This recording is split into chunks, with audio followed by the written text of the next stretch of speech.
হয়তো বা আমাদের প্রথম আজকে যারা আমরা বসছি, আমাদের একটা গ্রুপ আছে, হোয়াটসঅ্যাপ গ্রুপ, আমরা বসে আলোচনা করি। আমরা যখন এই ইউটিউবে এরকম নোংরামিগুলো দেখি তখন আমরা বসি যে কী করা যায়। এখানে আমাদের দীপজল ভাই কিংবা এই কমিটির কেউ আমাদেরকে কেন আনবে? এফডিসি কারণ না, এফডিসি সবার, আমরা আসতে পারি।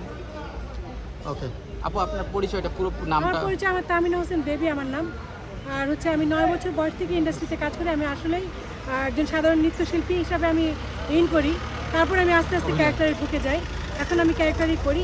বিগত সময় আমি বাদ দিয়েছি ছবির কাজ। আমার ছেলে বড় হয়েছে, মেয়ে বড় হয়েছে, যার জন্য আমি কাজ করি না।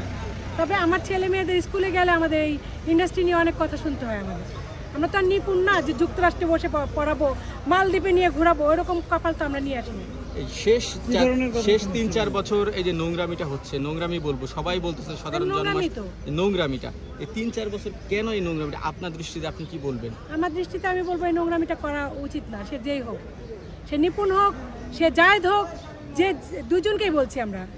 জায়েদের সময় জায়েদ তো পাশ করা, সে তো চেয়ারটা বসছে না, 2টা বার সে নির্বাচিত, পরের বারও সে নির্বাচিত হয়েছে, কিন্তু তাকে কি করা হলো? জিত করে একে আদালত করে, ওইটাও আদালত করছে। ও মনে করছে জায়েদকে আদালত করছি, দীপজলকে তুলি দিলে দীপজলকে সরাই ফেলবো। সেটা কি সম্ভব হবে কিনা আপনাকে? সেটা কখনো সম্ভব হবে না, আমি জানি। এটা কখনো করা সম্ভব না।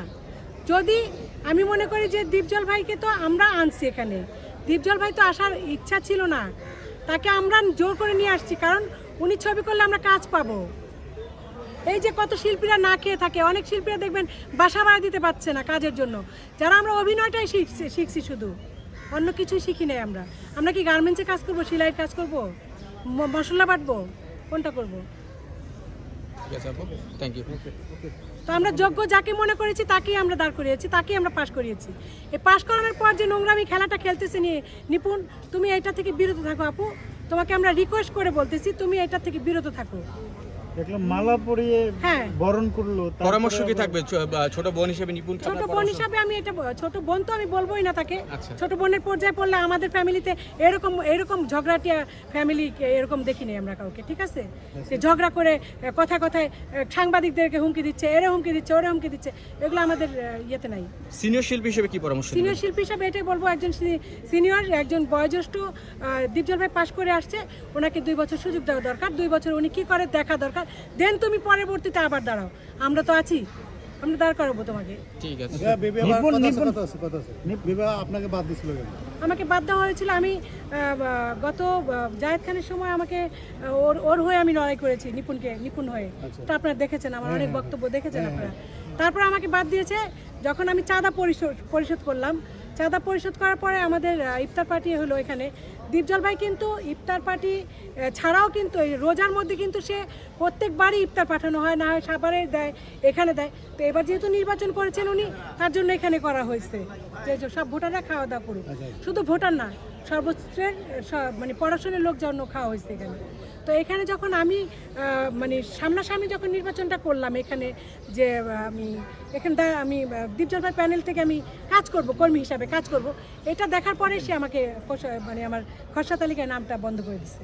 অনেকেই বলছে যে আপনারা যুদ্ধ করে জায়েদ খানকে বাতিল করেছিলেন, সেই অভিশাপ লেগেছিল, এটা কি আসলে সত্য? আমার উপরে আপনাদের কারণে তো জায়েদ খান এখান থেকে কার উপর অভিশাপ লেগেছে? ভালোভাবে উনি তো জায়েদ খানের পক্ষে ছিলেন। না, আমি নিপুণের পক্ষে কাজ করেছি। নিপুণের পক্ষে ছিলেন আপনারা, জায়েদ খানকে নিয়ে অনেক ইয়ে করেছিলেন। কোমরটা ব্যথা করছে। আপা লাইভে আছি তো, অনেকেই বলছে যে জায়েদ খানকে তো আপনারাই হচ্ছে বিতাড়িত করছেন, তাই না? ওই রিভেঞ্জটা এখনো হচ্ছে আর কি, ওই অ্যাকশনটা এখন লাগতেছে আপনাদের। ওই অভিশাপটা আমাদের লাগবে কেন? ওই অভিশাপটা ওরই লাগবে, কারণ ও এটাই করছে। ও তো ইচ্ছা করে রাজনীতিবিদদের ভয় দেখায় সেই চেয়ারটা দখল করে বসে পড়ছে একদম। এই চেয়ারে তো কি মজা, এই চেয়ারে মজাটা অনেক পাইছে দেখেই তো বসতে যাচ্ছে, নাহলে মালা পরানোর পরে আবার কেন আসতে যাচ্ছে?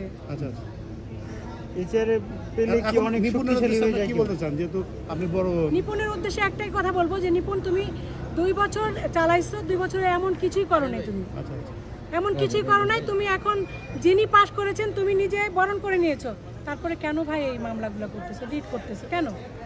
আর তুই তো কারি কথা কেন বলো তুমি? দীপজল ভাই তোমাকে কি ছবিতে আনেনি? দীপজল ভাই প্রোডাকশন থেকে অপবিশ্বাসও তো আসছে, অনেক আর্টিস্ট আসছে ওনার প্রোডাকশন থেকে। দেবজল ভাই একটা আমাদের মাদার অর্গানাইজেশনের একজন মাথা আমি মনে করি। হ্যাঁ, আমি আমার কোমর ব্যথা করতে আমার সিজার তো আচ্ছা ওকে আপা ওকে ঠিক আছে আপা, শেষ করে দিলাম।